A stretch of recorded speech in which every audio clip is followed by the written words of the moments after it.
મોરબીના મહાસંઘ દ્વારા બીએલઓને પડતી મુશ્કેલીઓ બાબતે કલેક્ટર પ્રાપ્ત અધિકારીઓ આવેદનપત્ર અપાયું। અખિલ ભારતીય રાષ્ટ્રીય શૈક્ષણિક મહાસંઘ ગુજરાત રાજ્યની તરફથી આપેલ આહવાન અન્વયે પ્રશ્નો માટે કલેક્ટર તેમજ વિધાનસભા સીટ વાઇઝ પ્રાપ્ત અધિકારીઓને આવેદન આપવા કલેક્ટર કચેરી ઉપસ્થિત રહી બીએલઓના પ્રશ્નો કલેક્ટર મારફત રાજ્ય ચૂંટણી પંચને પહોંચાડવા ઉપસ્થિત રહ્યા હતા।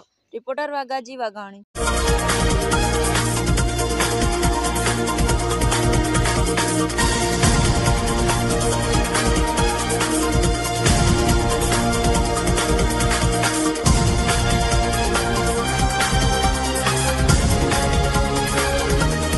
જાણો છો કે અત્યારે મતદાર યાદી સુધારણા સરની કામગીરી ચાલુ છે અને આમ જોઈએ તો 10 રાજ્યોમાં કામગીરી ચાલુ છે અને એમાંય ગુજરાત સહિત મોરબીમાં કામગીરી ચાલુ છે। ત્યારે બીએલઓની જે ફરજ બજાવતા અમારા શિક્ષકો છે ને 90% શિક્ષકોને બીએલઓ તરીકે ફરજ બજાવે છે।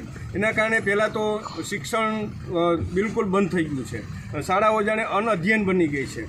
ઘણી બધી શાળાઓમાં 100% સ્ટાફ છે એ બીએલઓની કામગીરી કરી રહ્યો છે। એટલે અમારો પ્રશ્ન એ છે કે અમારે આ સરની કામગીરી કરવી કે અમારા બાળકોની કામગીરી અને ભણાવવાની કામગીરી કરવી। ત્યાર પછી હમણાં ગુણોત્સવ આવશે, પ્રવેશોત્સવ આવશે, ત્યારે આ જ અધિકારીઓ કલેક્ટરશ્રી, પ્રાંત અધિકારીશ્રી, મામલતદારશ્રી અમારી શાળામાં આવશે અને ત્યારે બાળકોને વાંચન લેખન કરાવશે અને ત્યારે પાછો વાંક છે એ અમારા શિક્ષકોનો જ આવશે। એટલે અમારો પ્રશ્ન એ છે કે અમારે આ કામગીરી કરવી કે અમારે ભણાવવાની કામગીરી કરવી, આ એક મહત્ત્વનો પ્રશ્ન છે। બીજું, અત્યારે જે ઘરે ઘરે ડોર ટુ ડોર અમારા બીએલઓ ખાસ કરીને શિક્ષક ભાઈઓ અને બહેનો જે કામગીરી કરી રહ્યા છે, રાત્રે 12 વાગ્યા સુધી બહેનોને ફોન આવી રહ્યા છે।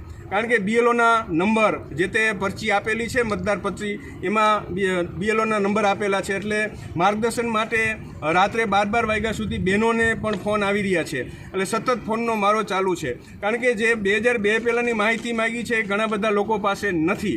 હું એક જે શિક્ષક વ્યક્તિ તરીકે મને 2002ની મારી મતદાર યાદીમાં મારું નામ મળતું નથી, તો સામાન્ય જે વ્યક્તિ છે એને મળે નહીં। એટલે આ એક મહત્ત્વનો પ્રશ્ન છે, એના કારણે કામ ખૂબ ધીમું ચાલી રહ્યું છે।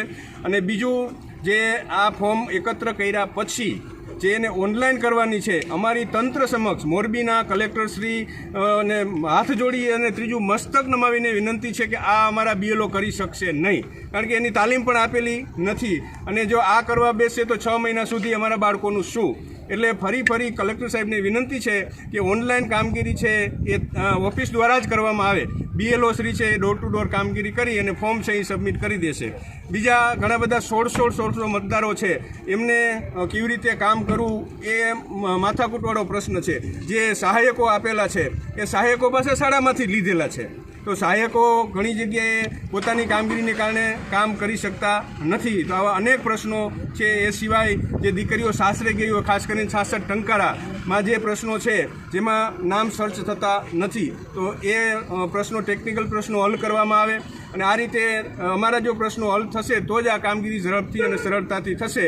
અને એક જ પ્રશ્ન એ છે કે ઓનલાઈન કામગીરી બીએલઓ કરી શકશે નહીં અને કરશે પણ નહીં।